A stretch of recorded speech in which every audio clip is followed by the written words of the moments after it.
gasolina Petrobras Podium agora é carbono neutro, com máxima performance e menor impacto ambiental e tecnologia de aditivação que garante mais limpeza e proteção. Abasteça nos postos Petrobras. Bom, obrigado aí por vocês terem vindo. Quem veio, né? Espero que venha mais gente. E agradecer também aqui a Náutica por ter me convidado. Na verdade foi um convite, era para ser outro skipper, mas ele estava trabalhando. E aí ele me indicou, que é o Murilo Novaes. E aí eu aceitei esse desafio, que é uma oportunidade de estar aqui e mostrando a minha profissão e me mostrando também. Soltou aí, né? Bom, tá aí o tema, né? O tema oficial, como é ser um skipper profissional, né? Então vamos ver se eu consigo fazer uma linha dentro desse tema aí oficial. Então a primeira coisa que eu pensei aqui para falar para vocês de um skipper profissional, a primeira coisa é que interessa muito o resultado final. Tá? Interessa você chegar no porto com o barco em condições, a tripulação em condições, o barco talvez melhor do que você pegou, porque a gente sempre vai fazendo algumas coisas durante as viagens. Então isso aí o bom skipper, eu acho, é a pessoa que conseguiu levar a tripulação, conseguiu levar o barco ao destino que ele foi contratado de forma assim perfeita. Sempre acontece alguma coisinha, mas o melhor possível, tá? E aí tem uma coisa, né? O que acontece em Las Vegas, fica em Las Vegas. Então, o que acontece na viagem, às vezes, para o cliente ou para o proprietário, assim, a gente não precisa falar, não interessa muito se o barco chegou em condições, tá? Então, eu estou começando pelo fim, né? Estou começando pela chegada do barco. E o que um skipper profissional, além de ter esse resultado, ele precisa, né? Então ele precisa saber navegar, ele precisa saber velejar, no meu caso, tem skippers daí o Arturo na plateia, tem muitos skippers de barco, powerboats e iates, que é diferente. Eu sou um skipper essencialmente de barcos à vela. Então a pessoa tem que saber velejar, navegar, ter esse conhecimento. Em cima disso, com isso, tem vários outros atributos que um skipper tem que ter. Então, eu começando aqui, para falar para vocês, eu vou mentalizar se um cliente me chamasse. Tá? O cliente me liga por uma indicação, ou por um anúncio, ou seja lá pelo que for, ele vai me chamar. Então, qual é a primeira... Tem um contato com o cliente, tá? Que a gente vai fazer o contato, vai perguntar qual é a necessidade, qual é o barco, quando que é, né, as condições.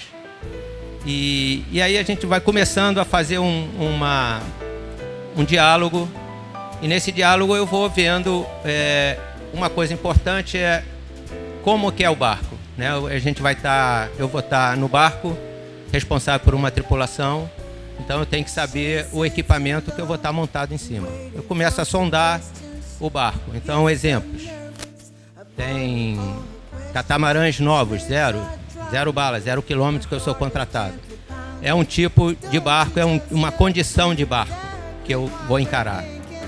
Às vezes tem um barco usado que eu não conheço, talvez eu conheça o proprietário, o cliente, né? O cliente talvez não. E aí eu vou começar a pesquisar, enquanto eu falei com o cliente, eu vou começar a pesquisar como é esse barco. Será que ele é bom? Já navegou? Como que é a manutenção que é feita? Como é que é o proprietário? Óbvio que eu também vou ver o perfil do proprietário para saber se ele é uma pessoa normal, o barco tende a ser normal. Se ele é uma pessoa excepcional, o barco tende a ser excepcional. E pode ser excepcional para o bom e excepcional também para o outro lado, né? E se ele é uma pessoa muito bagunceira, se você consegue enxergar ou falar ou ver pelas redes sociais, se o cliente é meio bagunceiro, provavelmente o barco... Estou olhando para você não, hein? Não, ele é outro caso. O barco vai ser meio bagunçado, tá? E depois disso, uma vez que a gente está engrenando nessa conversa, nesse bate-papo, né, que ele me requisitou, me perguntou se eu posso fazer o delivery, eu faço um planejamento em função da data, tá, ou da época do ano, principalmente, não a data, a época do ano, porque isso influencia muito na condição de vento, mar, etc., que eu vou encontrar. E faço um planejamento em cima do barco, do tempo, então, data ou época do ano, o tempo que a gente vai levar para isso, o que a gente vai, não o que a gente vai encontrar, mas basicamente o tempo, a velocidade do barco. Então eu tenho que estimar a velocidade do barco nessas condições. Então é um barco que eu não conheço, eu posso tentar procurar na internet uma curva polar, tá? Que vai me dar a velocidade do barco naquelas condições. Ou eu posso conhecer o barco de olho, ou já ter velejado num barco, aí eu falo, o que está acontecendo aí? Ah, bom, esqueci o fundo aqui, mas tudo bem. Então aí eu estimo que nesse trajeto eu vou levar tanto tempo, tá? Então eu já tenho um tempo que eu estimo, aí dou o preço para aquele tempo e aí começa a outra parte do planejamento. Que aí tem alguns aqui que já fizeram delivery comigo, né? 2, 3. Eu já fui tripulante do Marco. E aí começa a procura da tripulação. Tá? E, bom, eu posso falar de uma travessia oceânica. Aliás, eu queria falar aqui que é um termo que está sendo, eu acho, desvirtuado e eu já estou aceitando que é assim. Então, hoje em dia, a pessoa pega um barco, vai do Rio a Angra e fala, fez uma travessia. Eu tentei ir contra esse uso dessa palavra, porque para mim, travessia, pelo dicionário, são longas distâncias, você atravessa um oceano, etc. Então, bom, travessia hoje em dia vai de Ilhabela a Santos, é uma travessia. Eu não sei onde é que eu estava, esqueci. Me ajuda, hein? O preço. Não, tripulação. É que isso eu faço em casa, né? Eu faço em casa, planejamento, estou fazendo em casa. Bom, a gente vai, se for uma travessia, ou se for atravessar um oceano, ou se for uma coisa grande, ou até mesmo de Paraty a Fernando de Noronha e voltar, é uma escala já razoável de tempo, de condições e de tamanho. E aí eu começo com tripulação. Quem vai ser a tripulação? Então é óbvio que já é normal, é o comandante, o imediato, e aí vem a tripulação, tá? Na minha realidade, que é a realidade de barcos de recreio até 80 e poucos pés, normalmente fica na faixa de 45, 50, eu preciso de um bom imediato. Preciso de um tripulante que me entenda, que eu tenha confiança, que a gente possa conversar, que eu possa largar o barco com ele. Se acontecer alguma coisa comigo, que eu tenha confiança com ele. Então, eu começo... Fala, Beth. Tudo bom? Tá? Então, a escolha da tripulação. Aí vou escolhendo, então... deixa eu pensar aqui. A última viagem... tá lá, tá com o Eduardo, que já tinha feito uma outra viagem. Eu falei, deu certo, já conhecia ele. Falei, vamos nessa, você é um cara que pode servir de meu imediato. Beleza. Ele falou, vamos, a gente acertou condições. Algumas vezes a pessoa tem experiência para ser imediato, mas nunca fez. E aí isso entra na questão da financeira. Eu vou pagar, como é que vai ser? Eu pago a passagem, eu vou te dar um dinheiro, porque eu sou profissional. Mas nem sempre o resto da tripulação é profissional, embora tenha que ter uma pessoa experiente. Então, a pessoa experiente não necessariamente é profissional, como é o caso do Eduardo lá, que fez a última travessia comigo, mas eu chamo ele por isso, pela experiência. Começo a formar a tripulação, a ver como é que eu vou encaixar as coisas. Vinícius também, agora eu me lembrei, a gente já fez uma travessia junto, e ele foi, e ele foi como é que eu posso falar? Aprendiz? Ele estava numa escola de vela, liguei para um amigo, Marcelo Quintela, que tem a escola de vela, e ele me indicou o Vinícius. Eu falei, beleza, está aprendendo, é aprendiz. Tinha o dono do barco a bordo, então é um tipo de tripulante. O Eduardo foi outro. O Gilberto Barreto também, a gente já fez uma travessia do Caribe para a Espanha. Fort Lauderdale. Fort Lauderdale para o Mediterrâneo. E ele é um cara muito experiente e ele foi pela comida e pela passagem, pela diversão e contribui muito na travessia, tá? Então, formada a tripulação, faz o orçamento, ok, fechou o trabalho, beleza, vamos fazer, mas fechar no gogó. E o trabalho mesmo só começa quando o dinheiro entra lá. Que já acontece que a pessoa vai, vamos fazer, aí você fica, caramba, eu vou para Salvador, né? Estamos em maio, em junho, junho tem uma velejada, tem um trabalho e tal. Aí tá tudo certo, já fiz todo o planejamento, já dei orçamento, mas o dinheiro ainda não entrou. Então eu não considero isso ainda um trabalho efetivo, porque ainda não deu o V0, tá? E aí beleza, e só começa realmente quando entra o dinheiro, que aí eu desenvolvo a questão da logística, de quando que vai viajar, o dinheiro para a comida, o dinheiro para o diesel, etc. E aí vamos pular logo. Eu não estou vendo aqui o que... Tá bom aí as imagens? Tá legal? Eu não estou vendo assim o que... Eu fiz, foi muito rápida, né? Fiz isso hoje. E tem uma coisa também que eu acho que eu comunico muito com imagem, né? E estou aqui falando, é um pouco difícil, mas eu acho que as imagens também transmitem um pouco do que é ser um skipper profissional, tá? Eu não estou vendo o que está passando aí, mas eu posso falar que esse aí foi o barco do Amir Klink, que também, graças ao amigo, eu fui indicado e deu tudo certo. É muito legal, né? Estou vendo assim grande, é bem legal. Oi, Isabel. Tá? Então, vamos lá, uma vez que a gente pega o barco, porque a profissão de skipper é isso. Eu sou pago normalmente ou para estar a bordo, junto com o proprietário, junto com a família, ou sozinho com a minha tripulação que eu escolhi, tá? E uma vez que a gente está onde tiver, o porto que tiver, o lugar que tiver, o país que tiver, que a gente chegou, às vezes chega junto, às vezes chega de Rondônia. Eu já tive um delivery que os proprietários saíram em Fernando de Noronha e eu falei, preciso de amigos. Chamei um amigo, que é o Brownie, esqueci o nome dele, chamo de Substância, mas não me pergunte por quê. E chamei o Pedro Kohler, um bom velejador já de muito tempo, o pai velejava. E esse Pedro Kohler estava no Amapá, numa história de ayahuasca, etc., numa busca espiritual.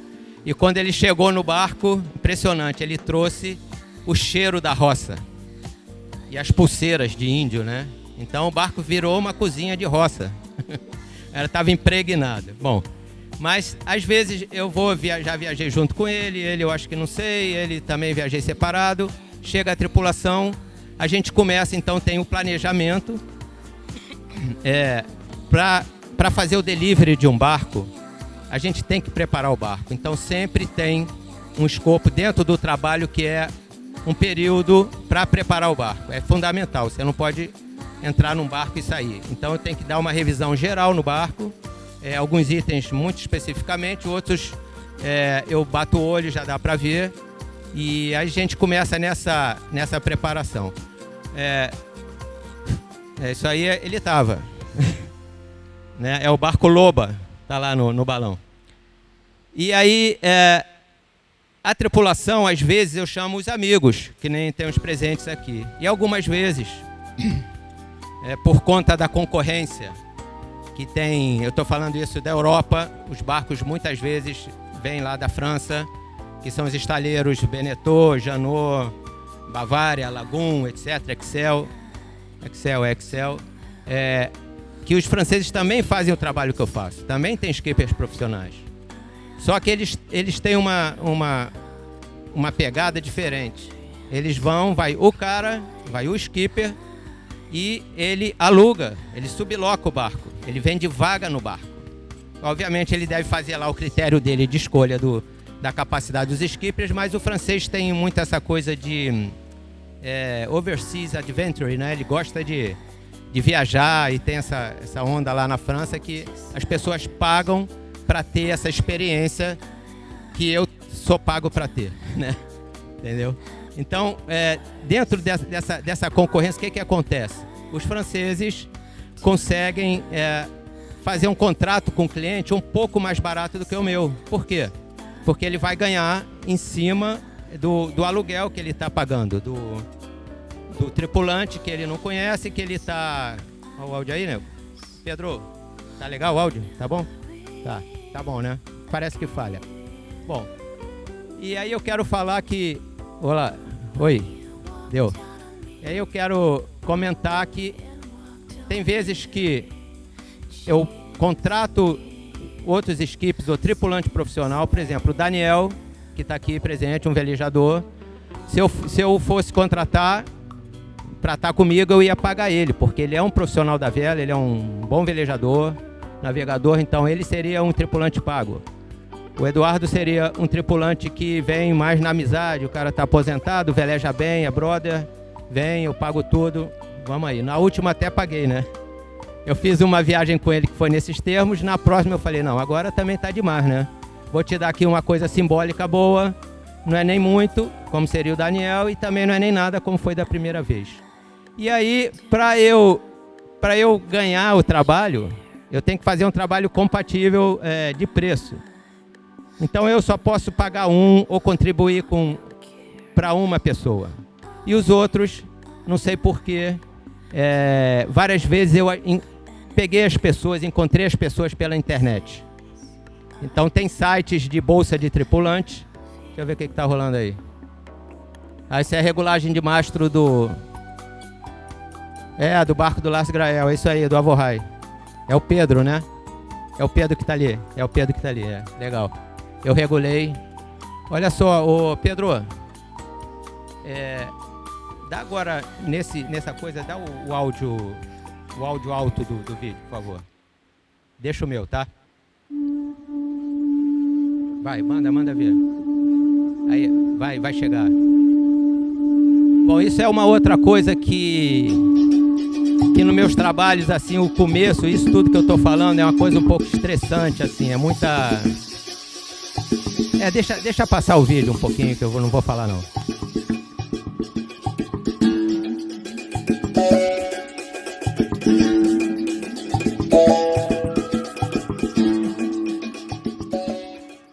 Vai vir outro aí. Então isso aí, Fernando de Noronha. Depois de atravessar o Atlântico, eu relaxo e aí eu começo a fazer um pouco essas coisas aí. Põe o áudio aí, né?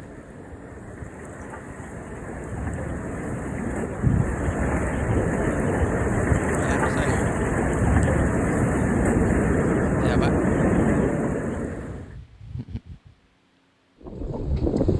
Vai. Esse eu acho que é legal. Essa é uma mensagem bacana que a gente trabalha com os cabos, com os nós, e na verdade ele não ata nada, ele desata, né? Ele proporciona né? Caminhos. Tá? Ô Pedro, abaixa agora o áudio um pouquinho que eu vou falar, tá? Ou deixa um pouquinho. Bom, isso aí, esses vídeos eu fiz numa travessia, eu acho que foi a última travessia que eu fiz com o Eduardo. E só comecei a fazer esses vídeos uma vez que eu já tinha passado pelo planejamento, pelo contato com o cliente, por orçamento, por estar na França, por comprar, por documentação, etc. E aí, quando está depois de Cabo Verde, né, vindo da França, que relaxa, aí eu consigo fazer alguma coisa diferente, porque a tripulação já está azeitada, o barco já está azeitado, aí eu... Não sei, é isso aí, ó. Então esse pode ser difícil me entender ou pode ser difícil entender a vela, mas o negócio é saber como que você entende a história, né? Não sei o que quer dizer isso que eu falei, mas tem algum significado, né? Não sei, ou nenhum, tá?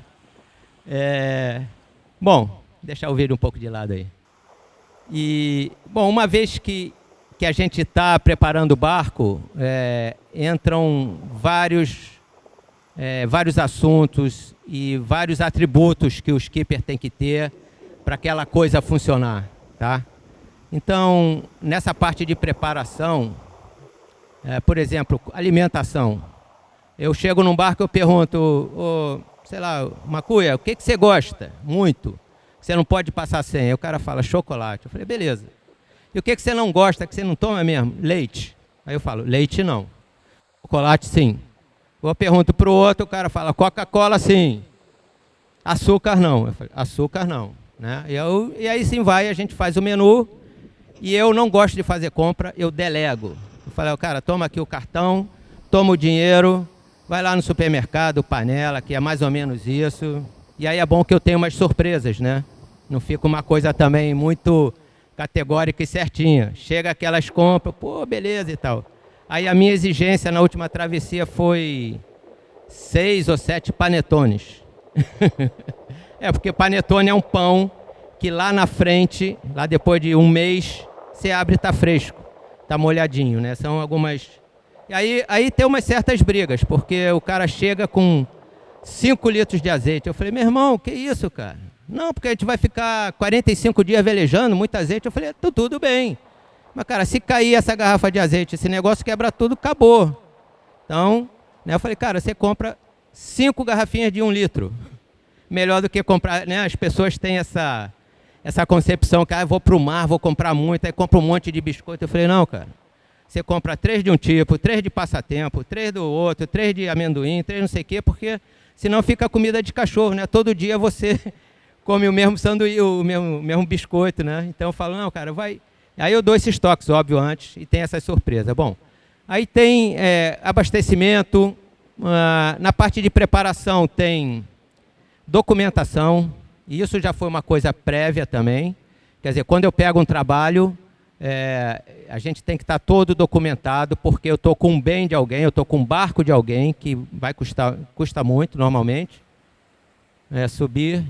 Travessia é subir e descer pequenos, não precisa nem falar, está escrito, né? Morrinhos de água. Tá? Então a pessoa fala, pô, uma travessia. Cara, travessia você sobe e desce, sobe e desce, sobe e desce ondinhas normalmente, né? Então...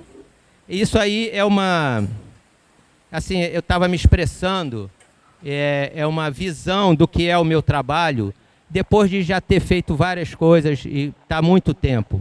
Então, uma travessia, para mim, não é mais, uma travessia é um trabalho, se eu não me policiar, aquilo fica quase boring, assim, sabe? Então, eu tenho que fazer alguma coisa, e aí, nisso, é uma visão explorando uma outra ótica, uma outra forma de ver aquilo que é a minha profissão, o que eu estou fazendo, tá certo?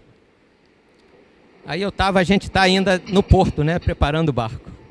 Bom, estava falando de documentação, é importantíssimo recolher passaporte de todo mundo, recolher currículo, o que mais que tem? Seguro, lista de medicamento, saber qual é o país que vai, qual é a legislação, documentação do barco, né? Tem que estar procuração apostilhada para chegar lá quando chega lá fala, não, tá aqui, sou eu que vou levar o barco, tá tudo certinho aqui.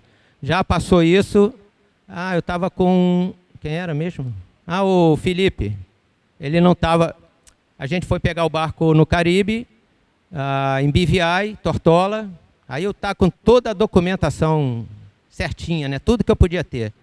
Aí a gente foi Rio, Panamá, São Domingos ia para BVI, Tortola. O que aconteceu? Chegou em São Domingos, a galera, opa, você vai para onde? Eu falei, eu vou para São Domingos, vou pegar um barco. Eu falei, não, você tem passagem de volta? Eu falei, não, cara, não vou não. Eu vou sair de barco. Não, mas tem que ter. Não, mas eu vou sair de barco. Não, mas tem que ter, que não pode, que isso, que aquilo. Bom, depois de, não sei, eu tinha uma conexão, depois de 30 minutos falando, né? E aí eu falava, olha aqui, cara, você tem carteira? Tem a carteira, não sei o quê? Eu falei, eu tenho, toma. Você tem o seguro do barco? Eu falei, está aqui, toma o seguro do barco. Pô, você tem a documentação do barco? Eu falei, está aqui. Você tem um contrato com o cara? Eu falei, está aqui. Eu falei, pô, você quer mais o quê? Bom, a companhia queria que nós pagássemos sei lá, 200 e poucos dólares, comprar uma passagem. Ela queria vender, queria me empurrar, né? Queria me botar, entendeu? E aí eu fui. Isso, o tempo passando e a gente não conseguindo desvencilhar a situação. Cara, aí eu peguei, aí eu chamei um, chamei outro, até que veio o cara, falou, e aí, cara, eu já não aguentava mais, eu já tinha botado o cartão de crédito em cima da bancada, né, do bench, do balcão, e o cara não viu. E aí ele falou, não, antes disso eu falei, cara, tá bem, eu compro a passagem, porque me falaram assim, não, você compra, tem o retorno, tem o estorno. Aí eu falei, olha, eu compro a passagem se você me escrever aqui, que eu vou, se eu não voar, você vai me dar o dinheiro de volta, aí eu compro. Aí óbvio que eles, né, não realizaram, porque não era verdade, não era essa. Aí o cartão já estava lá e o cara falou, pode ir. Eu falei, ai, né, o Eduardo estava junto, eu já estava rezando, cara, porque eu falei, eu não queria pagar, mas eu tinha que viajar. E o outro tripulante, que era o Felipe, que eu peguei por indicação. O que você está rindo aí? Ah, essa é muito boa. Tá sem o áudio. Pedro, joga um áudio rapidinho aí, vai. Joga alto. Aí eu não vi.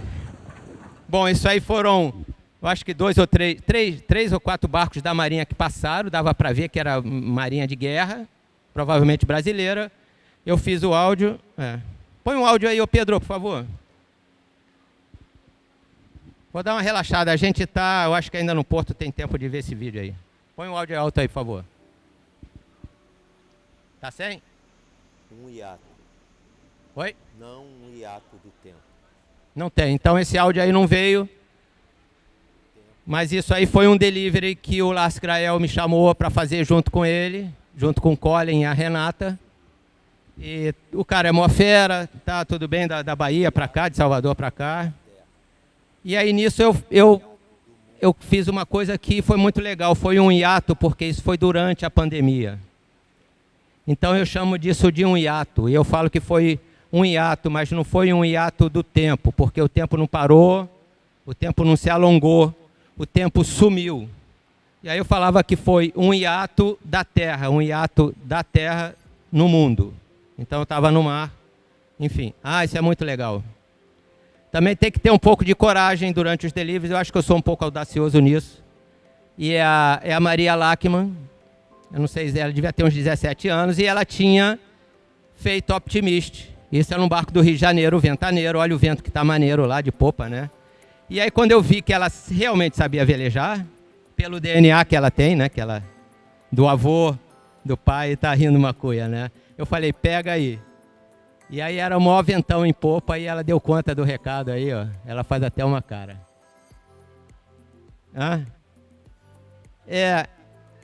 Não, mas aí você tá falando nisso, o melhor é estar com pessoas a bordo bacanas. Tá? Deixa esse rolar aí, ó. Esse aí é mais...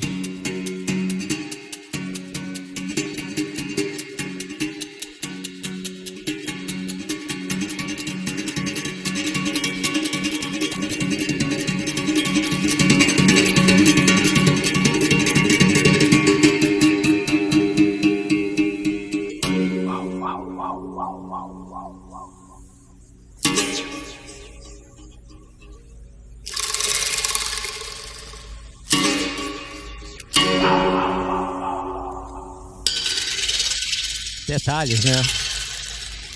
É uma visão também detalhista abaixa um pouquinho aí, por favor. É uma visão detalhista também do equipamento do barco e das coisas, né? O skipper também, eu acho que ele tem que ter uma visão global e tem que ir ao detalhe também.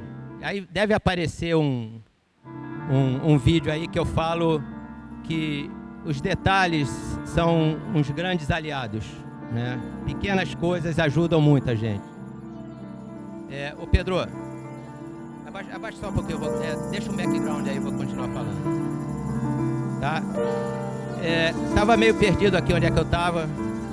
Me ajuda? Pô, tá no porto, vamos embora, né, cara? Bom, olha, eu vou falar pra vocês assim um pouco do último delivery que eu fiz e que teve dificuldades burocráticas.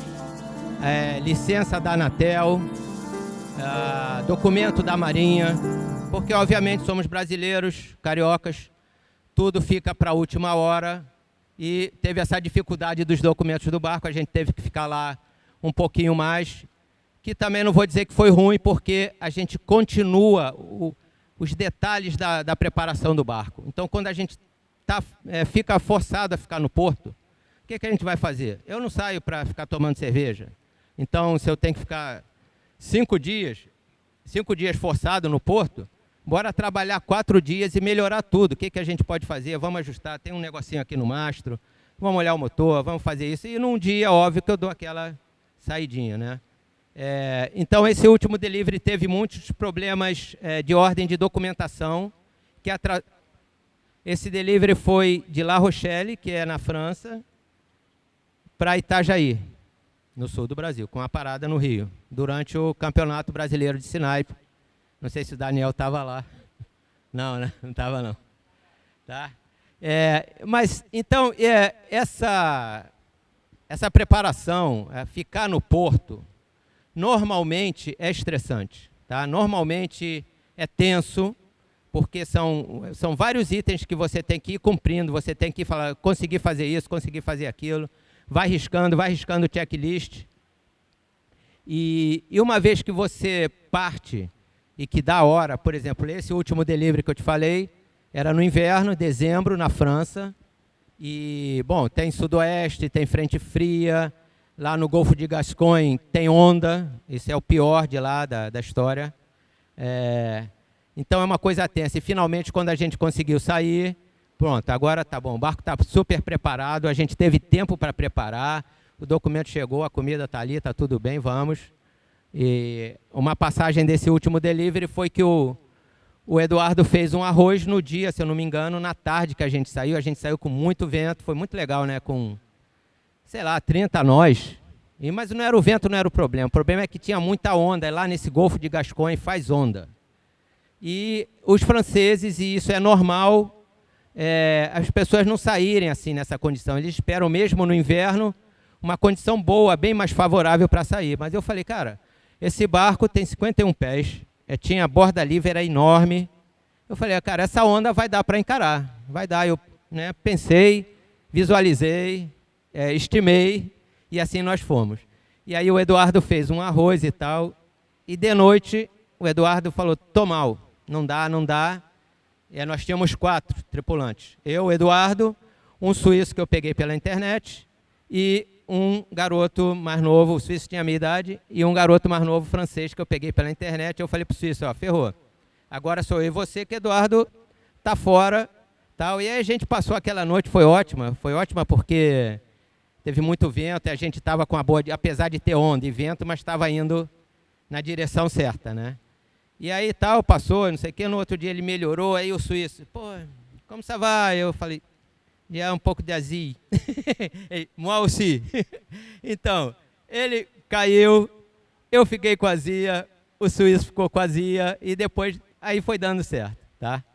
E uma vez que a gente está velejando, e a gente foi passando, foi indo, foi andando, tal, teve mudança, o vento caiu, teve bordo negativo, fomos indo, né? O que está passando aí, Vélez? Já está nisso, né? Já está acabando pelo tempo, mas eu vou continuar falando. E nessa travessia, quando a gente já estava meio que lá na costa de Portugal, na Espanha, já dobrando o tal do Cabo Finisterre, né, um monte de velejador aqui, fala, Vitor. Um monte de velejador sabe que cabo é cabo. Cabo é sempre você fica um pé atrás, né? Então é Cabo Frio, Cabo da Boa Esperança, Cabo Polônio, Cabo Branco, Cabo Hatteras, né? Cabo Horn, que eu nunca fui. Cabo de São Tomé, esse aí esse aí é carioca, nem fala, esse é ruim. E aí quando passou o Cabo Finisterre e tal, aí foi a minha vez de cair. Aí eu comecei, falei, cara, tô com febre e tal. Aí ele já tinha melhorado, o suíço tirando uma onda comigo, falou, aí, mano, eu que não sou profissional, sou o único aqui que não enjoou. Eu falei, beleza, ótimo, né? Tirou onda comigo, né? E o francês também estava meio assim. E aí foi passando. Então, nisso que eu quero falar também é o seguinte. A profissão de skipper, Tá aqui o meu amigo Vitor Fonseca, tá estudando ali tá de uniforme da EFON, né? Isso aí é o uniforme do J24, né, na verdade, não é o uniforme da EFON. Mas ele está estudando para ser, eu acho que o target dele é ser um comandante de embarcação comercial, navio, sei lá, coisa grande, né? E quando você é um comandante, você é responsável por tudo. Tudo o que acontece, a responsabilidade recai sobre o comandante. Então, nesse aspecto, a gente tem que ter vários atributos, tá? Então, é burocracia, saber resolver burocracia. O outro é falar um monte de língua, porque viaja e tem que, né, desenrolar os problemas, sempre tem problema. O outro tem que entender um pouco de cozinha, porque eu sei cozinhar meio de acampamento, meio adolescente, né? Sou casado com a Marina, que é um restaurateur, né? A Beth também. Mas eu mesmo, assim, vejo ali e tal, aquelas coisas, mas a minha cozinha é meio de acampamento, meio de adolescente. Então você tem que entender de cozinha, tem que ser um pouco médico, né? Porque acontece alguma coisa a bordo, você tem que desenrolar e estar preparado. Com o Eduardo mesmo, a gente estava levando Adrenalina Pura, que é um catamarã... tem água aqui, ó. É um catamarã bem legal, bem veloz, eu acho que é o barco mais veloz do Brasil, a vela. E estava indo de Salvador para o Uruguai. E o proprietário falou, pô, Rato, leva o Gilvan, que era o marinheiro dele, leva para ele começar a aprender a velejar, tal, porque você mora no Rio, eu tô aqui na Bahia e eu quero sair, ele vai. Aí eu falei, beleza, era um baiano, gente boa, conhecia, garoto, assim, 20 e poucos anos, magro, forte, gente boa. Ô, Rato, diga aí como é que a gente vai. Eu falei, rapaz, entra aí, traz sua roupa. Coitado, rapaz, ele entrou a bordo e não tinha noção o que ele ia pegar pela frente. E eu também não falei e o Jorge também não falou. Então tava eu, o Eduardo, filho dele, que eu encaixei lá, e o Gilvan. E o Gilvan, sei lá, depois de abrolho começou, Rato, tô meio ruim no meu estômago. Eu falei, o que tem, rapaz? Ele falou, não, rapaz, tô com um negócio aqui. Tal. Eu falei, mas e aí, você tem isso normalmente? Eu tenho. E o que você toma? Eu tomo canela de velho. Falei, canela de velho e tal. E o cara tava passando mal, tava começando a passar mal, né? Aí eu falei, rapaz, aí ele foi passando mal, a gente botou ele assim no cockpit. Tem embaixo de um banco, eu fiz uma Capital Rio nesse barco, 2. E ali eu brincava, mas eu dormia ali porque era no cockpit, não molhava, era fresco, eu estava sempre pronto, qualquer coisa, eu saía dali e já estava. Cara, tá com o cara lá naquele buraco lá. Aliás, eu tenho até um vídeo sobre isso, mas nem botei. E aí ele começou a passar mal, aí tinha o Guga, agora me lembrei, tinha o Guga, grande amigo, e o Guga, filho de médico, e entende muito mais de medicina do que eu, de remédio, fala nome de remédio, fala nome de doença. Eu não sei nada, pra mim é só o própolis, gengibre, é os remédios que estão no meu repertório, né? E aí o cara passando mal, eu falei, vou ligar pro Jorge. Tinha o Iridium, liguei pro Jorge, proprietário na Bahia, e falou, ô Rato, fala com o meu médico e tal. Aí eu falei, cara, liguei, falei, tô aqui com um tripulante ruim, e o cara tá passando mal e tal, não sei o que eu faço? Aí ele falou, minha especialidade não é essa, pera aí que eu vou chamar um colega. Eu falei, caraca, meu. Quando ele falou isso, eu falei, sai, désolé, esse médico, não resolveu, vai chamar pro colega. Aí eu fui e liguei pro meu médico pessoal, que era amigo da Marina, remava aqui no posto 6, e que a Marina falou, não, eu tenho aqui um amigo um médico aqui que rema, ele quer fazer uma viagem. E aí numa dessas que eu parei em João Pessoa, eu falei, chama ele. Aí eu fiz um pré-contato, falei, ei fulano, eu quero viajar, o que você já fez? Tem experiência? Passei 3 dias em Angra. Aí eu falei, não, vamos embora. Bom, o cara veio e perguntou, Marina, o que o Rato gosta? O Gustavo, né? Falou, ele gosta de champanhe, gosta de queijo, de Ramon. Bom, o cara trouxe uma mala grande, mais da metade da mala era um queijo enorme, era uma garrafa de uísque, era uma garrafa de champanhe, um Ramon, tudo grande. Um louco, mas brother virou meu amigo. E aí eu falei, cara, esse cara já veio, 7 dias comigo, velejou comigo, né? Ele era hipocondríaco. Quando eu fui na cabine dele, cara. Bom, isso para contar que ele entrou num lugar de um francês que eu tirei com a Polícia Federal de Fernando de Noronha.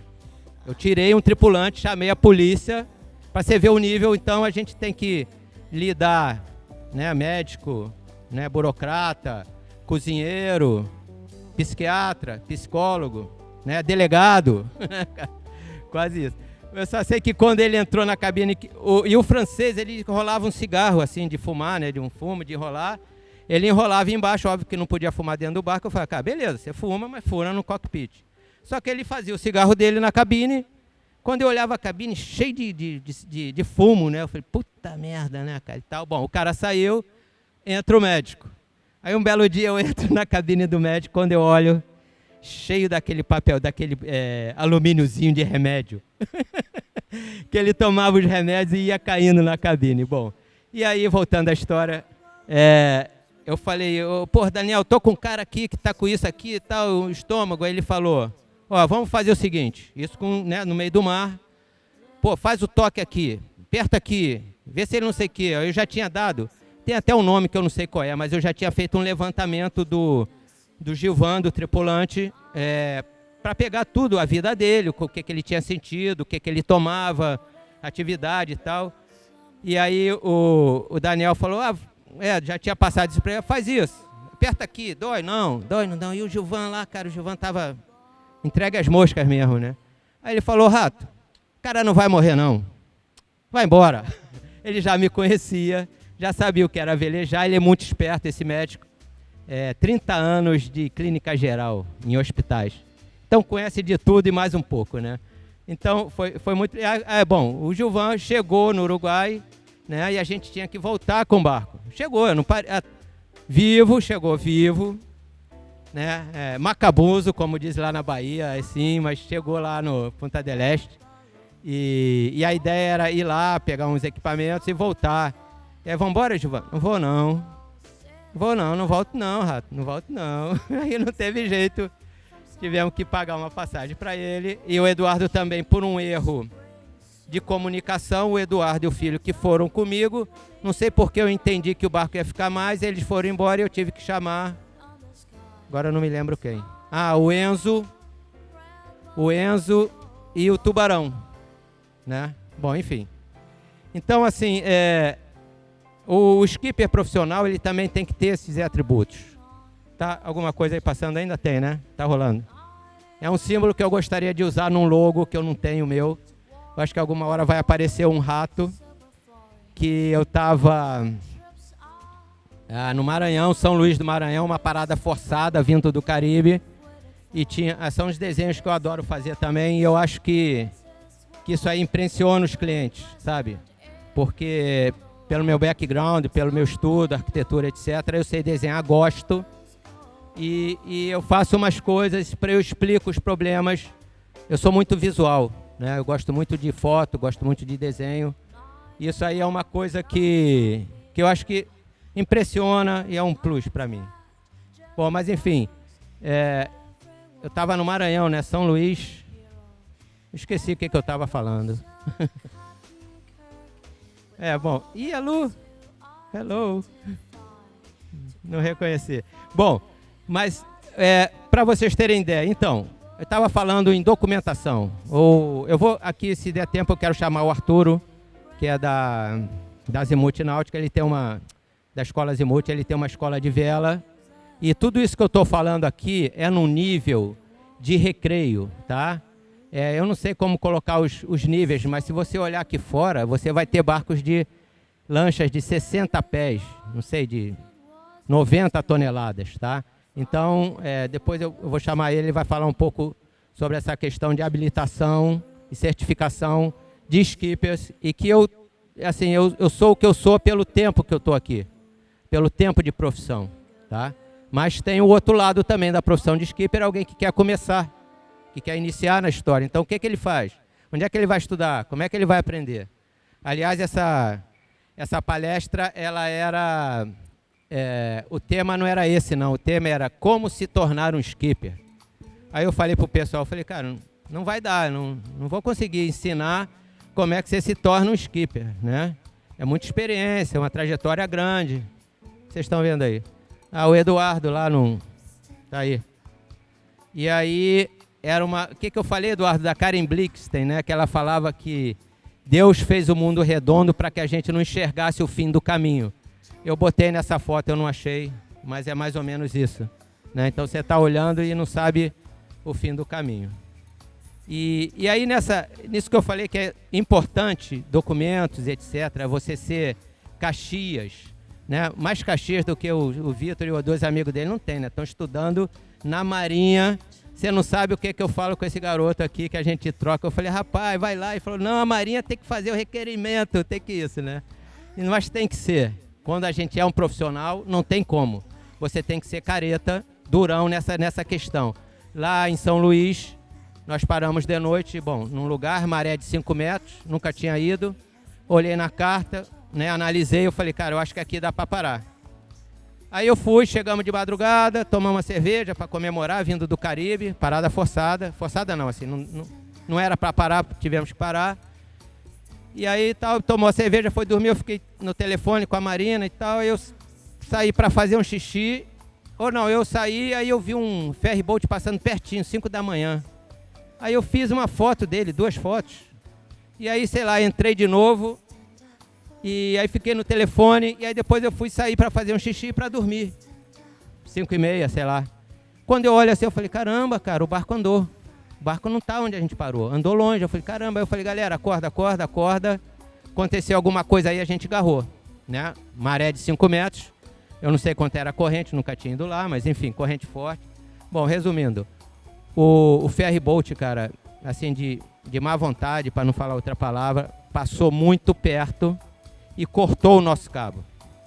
Eu sei disso porque depois eu mergulhei, encostei às pressas, falei com um barco de pesca, tinha que sair de ré porque o cabo estava vindo para trás e tal. Quando eu mergulhei, estava enrolado na quilha.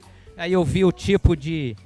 O cabo estava cortado e era uma hélice. Só podia ter sido esse cara. E aí, o dono era o Renato Cunha, que é, né, do Ventaneiro. Esse é lá na Bahia, Taparica, os garotos. E aí ela falou, e ela é advogada da área náutica, falou, Gustavo, vai na Marinha, faz um boletim de ocorrência. E foi muito legal que eu juntei os documentos que eu tinha do barco e a navegação, um logbook, uma coisa que está em desuso.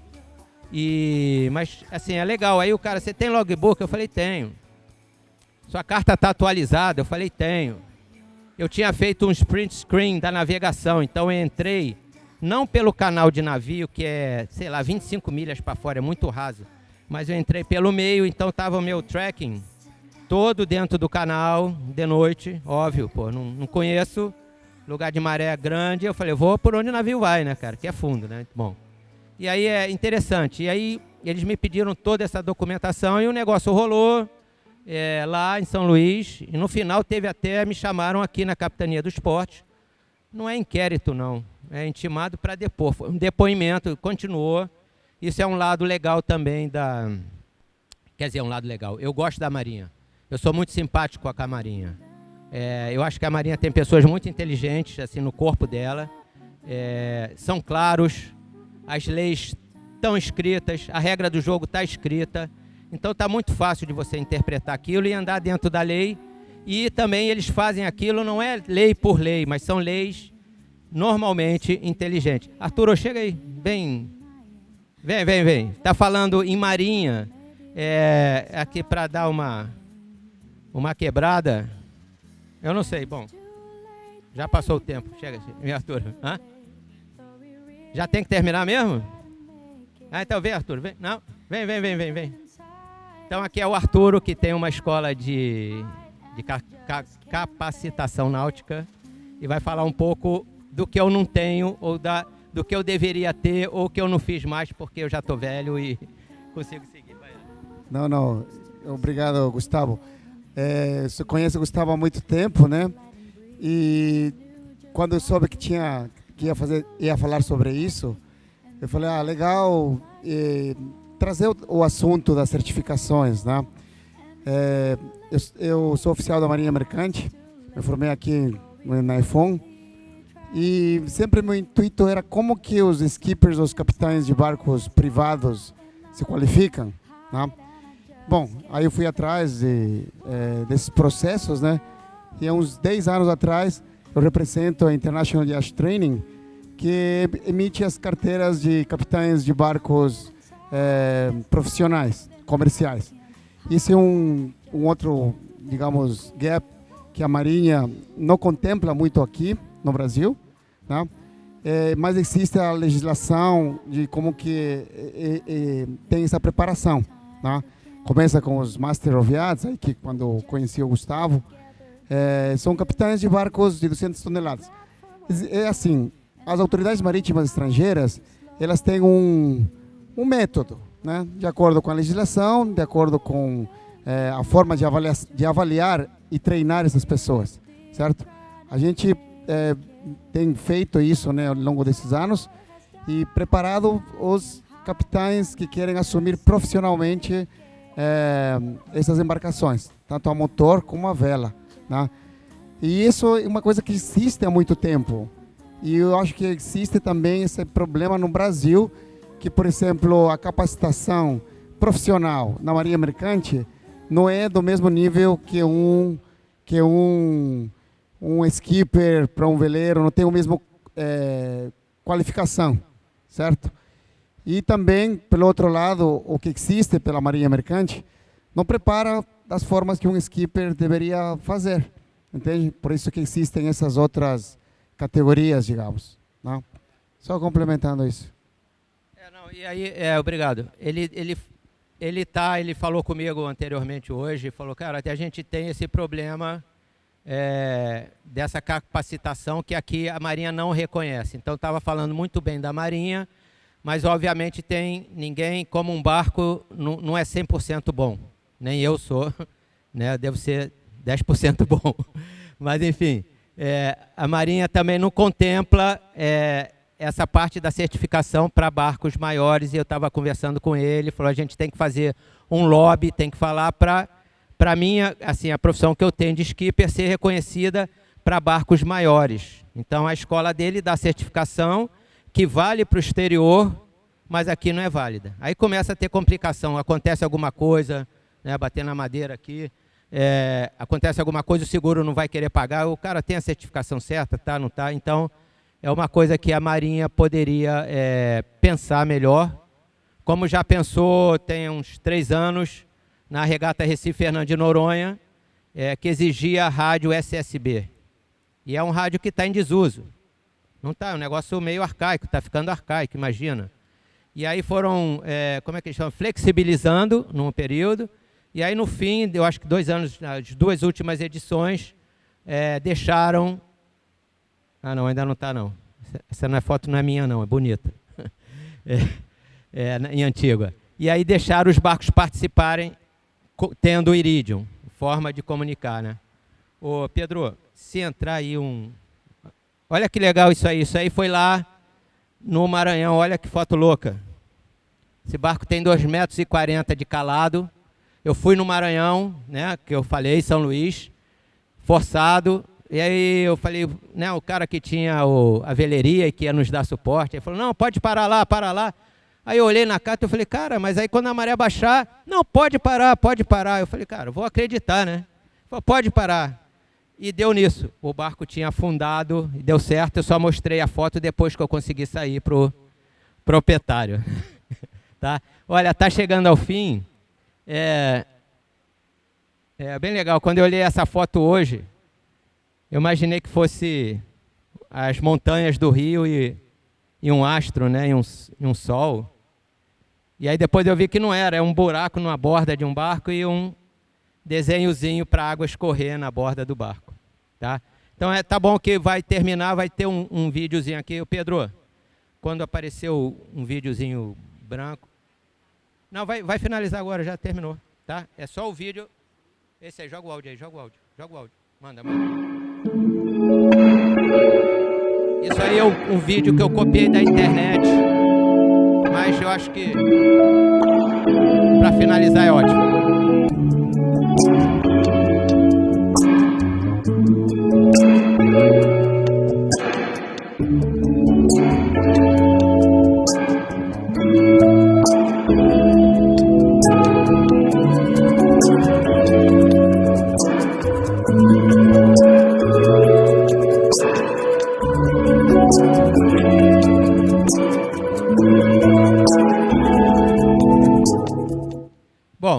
por questões de tempo, se afinir.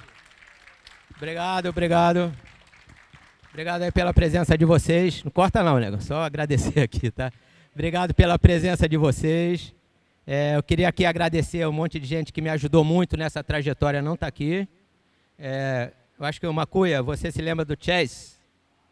Chess, não sei quem conhece aqui, o Chess foi um grande mestre. Ela conheceu, Marina conheceu também. Então eu queria agradecer a minha esposa, meu pai que me ensinou a velejar, e a vocês, muito obrigado. Ao Ziraldo também, que tem uma campanha maravilhosa ainda que vai retomar aqui com a Revista Náutica, e a Revista Náutica por ter me convidado. A gasolina Petrobras Podium agora é carbono neutro, com máxima performance e menor impacto ambiental e tecnologia de aditivação que garante mais limpeza e proteção. Abasteça nos postos Petrobras.